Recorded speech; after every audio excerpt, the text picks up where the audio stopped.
Peke yake haina running water ambayo ni atab.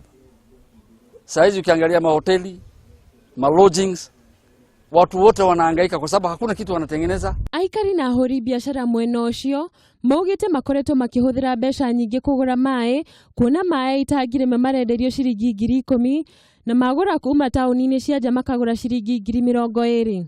Hata water levels ya maboreholes ile mabizima tumechimba kanda ya Laga zote zimeenda dry. Kwa hivyo hii ni miradi tuliletwa mbeleni, tumefurahi, lakini kikatokea kisemekana ati inakataliwa, hata imetushangaza sana. Sisi ndio tunaumia warani. Juu sisi ingia makisima kuchota ng'ombe. Sasa kama damu iko hapa itakuwa rahisi, sababu hakuna mwenye atachota ng'ombe. Ng'ombe itakuwa na anaenda.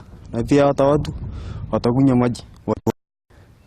Sasa ndio naomba watu wote watapata maji pende town lele mpaka Ngelai.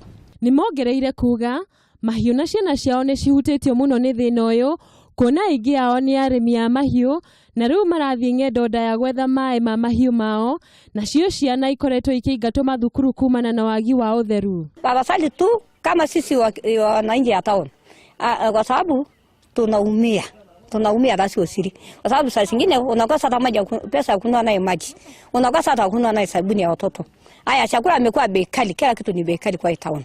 Haya, tunafanya sasa hivi, tutapeleka watoto wapi? Tutapeleka sasa watoto wetu wapi? Na kiwa maji. Kwa sababu kama iko chakula nyumba na hakuna maji, utapikia watoto nini? Haya, kama unapeleka watoto shule, hakuna maji ya kuoga, walimu wanapukusa, enda safisha uniform.